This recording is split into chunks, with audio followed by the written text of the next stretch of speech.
Welcome back to our channel, where we provide updates and undisclosed narratives on Catherine, Princess of Wales, and her royal family. We are excited to share the following news with you. Breaking: Prince William joins Princess Anne in stunning move against Camilla. Prince William, the heir to the throne, has reportedly started a judicial process against his stepmother, Queen Camilla. This is no ordinary case.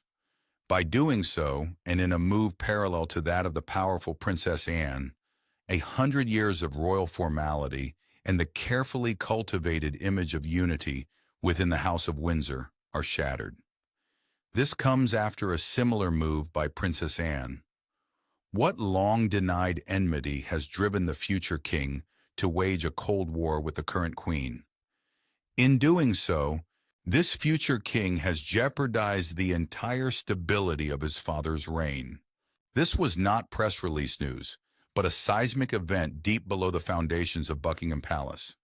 So these two things happened simultaneously. It was the king's sister who first started legal proceedings against his wife, the queen. Now it has been claimed the king's son and heir have joined the lawsuit. It was the king's sister who first took legal action against the queen. The development is so constitutionally and historically alien that it is diametrically opposed to every precedent established for the present age. The monarchy's unwritten credo, it is believed, is never complain, never explain, the very phrase that has allowed it to survive scandal, war, and the fall of empires. This public, codified dissent does not simply complain, it demands judgment. This feud has been going on since the dawn of time. It means accounting for the situation, not explaining it. This decision is sending shockwaves into the world. Shockwaves that can rip apart the carefully constructed facade of a family that is more than just a family, but rather the living incarnation of the state. They have called it a long overdue action, a last lancing of a sore that's been festering for decades. Some insiders in the royal family have regarded it as a long overdue action.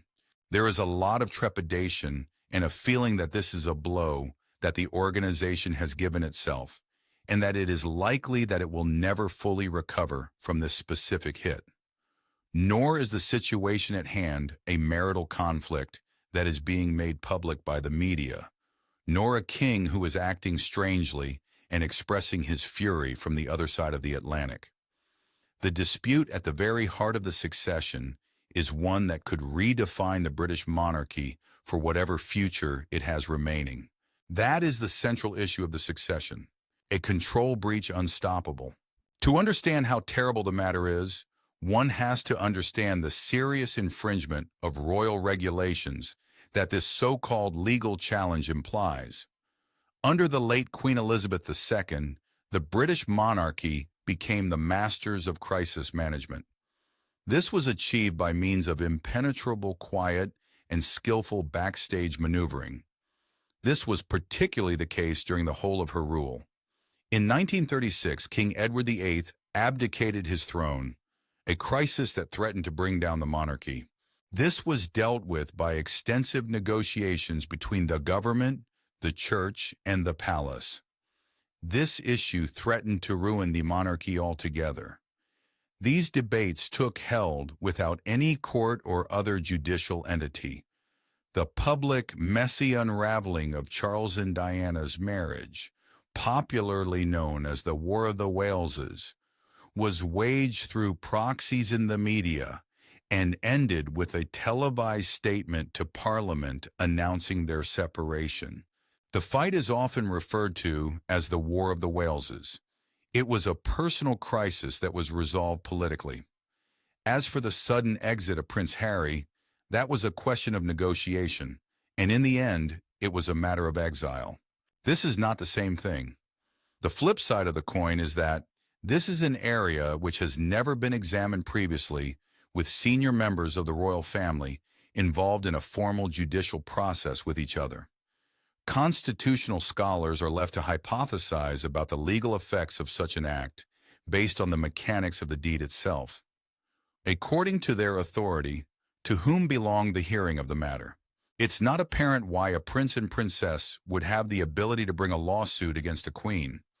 Even the ambiguity is an important aspect of the crisis we are living through. This is a sign that there has been a breakdown in the internal systems of mediation and control to such an extent that members of the inner circle have been obliged to seek the services of an external arbitrator. This conduct raises a family quarrel to the level of a constitutional dilemma. The basis on which the power of the monarchy is built that consists of a complex balance of tradition, mystique, and the symbolic unity of the crown. William and Anne risk exposing the inner workings of the institution to a level of scrutiny that it was not built to bear by bringing their quarrel into a formal and hostile arena. It's a risk they are willing to take. In other words, they are basically asking the king's own family to be tried by a system of justice which acts in the king's name. That's a strange request. But the act itself is an indication that the family compact, the unspoken agreement to protect the institution at all costs, has been broken irretrievably. This is regardless of how the scenario may turn up. The illusion of a united front was carefully kept up and shown on the coronation occasions and balcony appearances. But it has been found that this illusion is a frail piece of theater. There is a power battle of historic proportions going on behind the golden carriages and velvet ropes, and it is now being threatening to burst out into the open. The struggle is happening right now, behind the velvet ropes and the gilded carriages. The Princess Royal's expectations presented. Perhaps the most revealing thing about this revolt is that Princess Anne, the only daughter of Queen Elizabeth II, is said to be the prime mastermind of this movement. That's because Princess Anne is the monarch's only daughter. Anne is no zealot, not by any manner of means. She represents the very spirit of service to the crown and the very cornerstone on which the institution rests. She is patient, uncomplaining, and the very embodiment of regal duty. She has been called the hardest-working queen many times over many decades. She has kept hundreds of pledges with a no-nonsense pragmatism that she learned directly from her parents. Ex-employees of the palace have described her as grounded, genuine, and totally committed. She is also totally loyal to the crown. A perfect illustration of thoughtfulness was her decision to not give her children, Peter and Zara, royal titles, a choice she made deliberately to save them from the trappings of royalty and give them the chance to live more normal lives. Her decision was a masterstroke of foresight. The motion she made showed her clear-eyed grasp of the perilous position that the monarchy holds in the present world. Hence, the opening of a legal war against the reigning queen has not been the act of passion of a lady so disciplined and devoted, but on the contrary, it has been the deed of basic principle, which has been arrived at after long and deep contemplation. To try to understand why she did what she did, one has to go back into the complex and intertwined histories of the Parker Bowleses and the Windsors. At the beginning of the 1970s, Anne was accused of having a love affair with Andrew Parker Bowles, a handsome lieutenant in the Royal Horse Guards. The romance lasted quite a while. All the clues given indicated they were a perfect fit in temperament and social standing, but there was no way to form a union. Because of a clause in the Act of Settlement of 1701, it became forbidden for any king in the line of succession to marry a Roman Catholic. This norm was looked upon as vital in the British judicial system. Andrew Parker Bowles was a devout Catholic. A legacy of 18th century religious strife, legislation dictated the direction a modern-day royal romance would follow over 2 decades. This meant that the law would rule on a royal relationship. While Andrew married his other long-term girlfriend, Camilla Shand, Anne found that the institution she worked for put its esoteric requirements before her own happiness. This was at a period when Andrew was already married to Camilla Shand. Some royal historians believe that Anne's dislike of Camilla is not based on pure love jealousy, but on a more fundamental and basic power struggle. This is one of the schools of thinking that back this theory. Generally, she is agreed upon as the most responsible steward of the legacy her mother has left behind. Throughout her reign, Queen Elizabeth II was poised and consistent in her dignity, always placing her obligations before anything else. She showed that she was pragmatically accepting of the situation by giving her assent for Camilla to be queen consort. But perhaps the princess, determined to respect her traditional traditions, could have felt that the full, unadulterated title of Queen Camilla on Charles's accession to the throne was a step too far. This can be seen as a rewriting of history from Anne's point of view, which would elevate the woman who played a crucial part in the most important crisis of her mother's reign, the divorce of the heir, to a position of equal importance. If so, then her legal action can be read as the last stand of the old guard, a defense of Elizabeth as the exemplum of monarchy against what she would see as the victory of human desire over the integrity of the institution.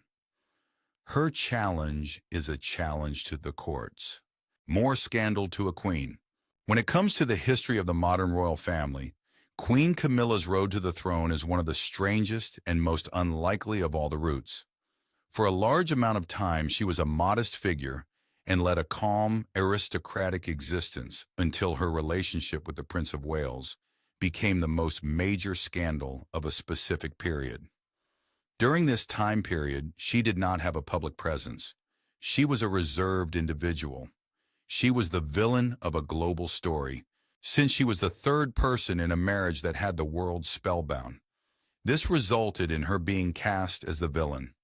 In a flurry of moral outrage, the British press gave her scathing nicknames, the most famous of which was the Rottweiler. As a consequence, she became the most loathed woman in Britain, according to polls that were undertaken at the time. These were the nicknames given to her. Her character was attacked every day, and she was driven into a sort of internal exile, rarely seen, and continually denounced. She had to take an awful amount of hostility in her lifetime. Those who knew her well have always insisted that the prospect of becoming queen was, as the Marquis of Lansdowne confirmed, the furthest thing from her mind.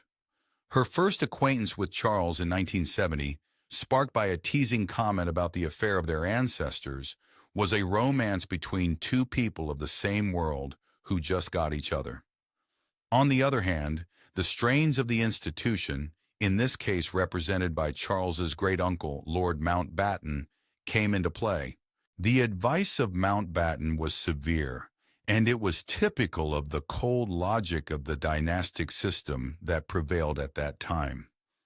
He says that a prince should sow his wild oats, but to have a queen he must marry a young girl who is a virgin and innocent. Camilla was not a common sort. Prince Harry's memoir tells a different story about what actually happened. He described his stepmother as threatening and said her ascension to the crown was the culmination of a long, well-organized campaign. He also hinted that she had no right to be in that position. According to him, she carefully changed her public image, made relationships, and took strategic actions in order to satisfy her aims to accomplish her final target. The truth probably lies somewhere between these two extremes. As is usually the case, this is the most probable possibility. The fact that Camilla was able to make it through it all and come out on top in the end is a credit to the amazing persistence she had. She weathered years of public criticism in quiet dignity, patiently rebuilding her name with hard work on tough issues such as osteoporosis and awareness around sexual assault. And she did it by raising awareness about these concerns.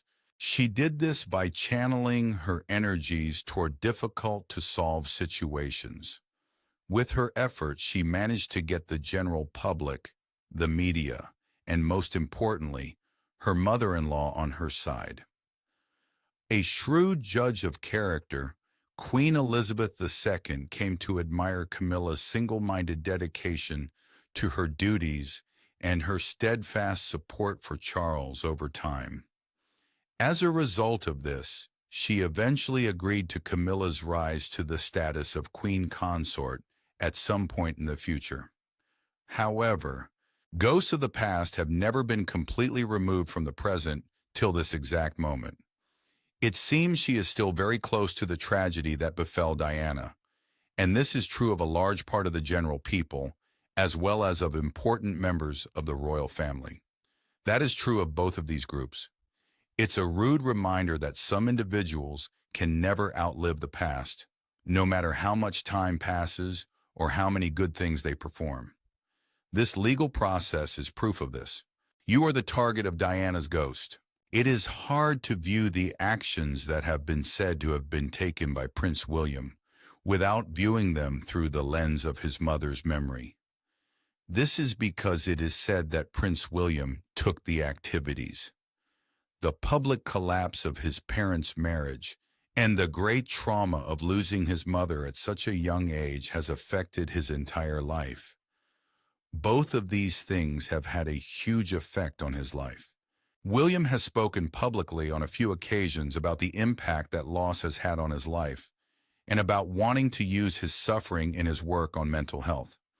In the moments he has been able to be openly reflective, he has done so.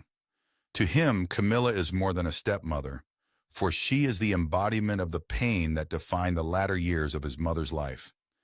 Camilla is the essence of his mother's final years. The source material tells the story of the eye-opening altercation that had place at a party in the year 1989. The moment of real personal courage on Diana's part came when she approached Camilla and stated, "I know what's going on between you and Charles." Camilla was utterly caught aback by Diana's statement. 3 years after her separation, in her bombshell interview with Martin Bashir, she gave the line that would forever define the story. This was her doom. "Well, there were 3 of us in this marriage, so it was a bit crowded." This line told her tale of woe to hundreds of millions of people and turned public sentiment against both Charles and Camilla forever, she added. This conflict, which was once a private encounter, has been elevated to the level of a constitutionally relevant topic, and the legal action initiated by Prince William might be considered as the continuation of that confrontation. Though his father may have moved on with his life and most others may have forgiven him, the emotional connection a son has to the memory of his mother is much longer and more profound. Royal biographers have been monitoring William's extremely protective nature for some time, particularly when it comes to his own wife and children in this era.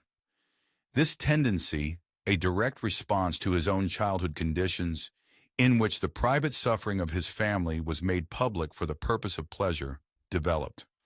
William is not just fighting a power struggle in the palace by challenging Camilla's position, he is fighting a legacy that his mother has left behind for future generations. This move loses him the story that has brought Camilla to the throne. In his opinion, this narrative can lessen the grief that she has caused. This is a very personal campaign and being conducted in accordance with the regulations followed and the laws that are in place in the country. It is also connected with a big risk associated with it. The primary duty falls on William as the successor to the kingdom. He has to make sure the monarchy keeps running without any hitches. That's his main job. The very stability of the reign that he is to inherit is being put in jeopardy as a result of his decision to issue a direct challenge to the Queen that his father had previously ruled. There is a struggle that comes from this, the affection a son feels for his mother against the dedication a future king has to his nation's crown. This is a king who was caught in the crossfire and taken. In the eye of this potentially catastrophic storm stands ruler Charles III, a ruler between his past and his future. He is stuck between the past and the future. The situation has forced him into a position he can't win. The issue involves his wife, the love of his life, as well as his sister and son, who symbolize the institutional and dynastic tradition of his family. Charles eventually ascended to the throne, albeit after a lengthier wait than any successor in the history of the United Kingdom. He spent his whole life training for a part that, at times, felt like one he would never get to perform. He'd trained all his life for this type of character. First and foremost, that voyage was marked by the undying love he had for Camilla. Throughout the course of their romantic experience, they have been publicly mocked, gone through a divorce, and gone through a fatal event. There is profound irony in the fact that this affection is now the cause of the first great crisis his rule has ever known. That is why the issue is so critical. Charles is claimed to have injected a certain human touch of levity into his coronation, a time of the greatest historical importance. William helped him into his royal regalia, with his famous big fingers allegedly being mocked. It was possible to discern the figure of the man who was concealed beneath the crown. On the other hand, looking back, the time father and son worked together seems to be a distant memory at this moment. Using an international platform to advocate his lifetime concern of climate change, the king has sought to define his reign with a progressive agenda, heralding that his monarchy would be an activist and consequential one. The effort here is to ground his reign in a promise of the future. Besides this, he has been striving for the creation of a slimmed-down institution, an institution that is more suitable to the 21st century. Ultimately, the internal struggle does the opposite of what was expected. It implies that the monarchy is not modern and streamlined, but rather outmoded and polluted with court intrigue in the manner of the Middle Centuries. This is because it conveys the notion that the monarchy, it shows the deep and violent divisions in the family, and in so doing, undermines the king's authority at the very moment when he is seeking to build it. Now we are going over every single public appearance to try and find any obvious signs of the rift. The source material is about a recent occurrence that happened at the university. Anne presented Camilla with an honorary degree at the occasion. It was a public spectacle of a family tearing itself apart in private, and the courteous words and artificial smiles were not enough to mask the palpable uneasiness that existed between the family members. This is something that Charles must now undertake in order to appropriately manage this situation, while simultaneously fulfilling his duties as head of state. The king is in a difficult predicament as he is in command of a broken house, and he is being forced to choose between his wife and his heir. He also knows well that whichever decision he makes, it will have a huge bearing on the future of the organization he has worked his entire life to lead. House of Windsor costume complete. More than a family quarrel, this court battle has pushed Windsor into an existential crisis. Not just a family dispute, the outcomes may be cataclysmic, shaking the monarchy to its core and determining its future. That may be. A constitutional crisis is the worst threat, which has already materialized. Monarchy authority is symbolic in modern democracies. It depends exclusively on the monarchy's capacity to avoid political and legal conflict. Thus, monarchy authority is symbolic. This act immediately placed it in territory where the government or courts may intervene in the sovereign's family's domestic matters.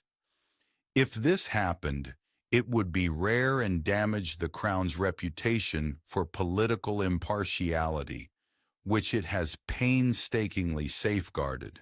The second phase of the battle will be for the hearts and minds of citizens of the UK. Camilla is more popular now, but they'll probably have to choose sides. The fight could escalate into a brawl from the 1990s. Team Anne/William is about duty, tradition, and Diana's memory. Team Charles/Camilla is about the king's authority. The result of such a litigation battle in terms of public opinion would be fatal to an institution that depends on public backing. It does away with the necessity for consent of a hereditary institution in a popularly elected democracy. But there will also be knock-on effects across the Commonwealth, which is bigger than the UK. This iconic picture of domestic instability also feeds Republican movements in the other 14 countries where the British monarch is still king. The monarchy looks shaky. It suggests the monarchy is an anachronism. The monarchy is mired in personal drama. It promotes the premise that these countries should choose their own leaders. A nice case. The succession is likely to be the biggest influence. This controversy hangs heavy over the reign of King William V. Is he the king who bravely protected the honor of his mother and purged the realm of its previous sins? Will he be remembered as the prince who wrecked his family and compromised the crown he inherited in search of private justice? This bizarre court fight has set a worrying precedent that the future of the House of Windsor may be decided by the insensitive, aggressive logic of the law rather than by history and succession. A worrying new precedent appears to suggest that the law may decide the fate of the House of Windsor. This might give away the plot. Will it crack open long secret royal fissures and reshape the monarchy? Will the silence the firm has so carefully maintained be shattered, never to be restored? Alternatives? Thank you for watching the video. Please let us know your thoughts, and goodbye for now.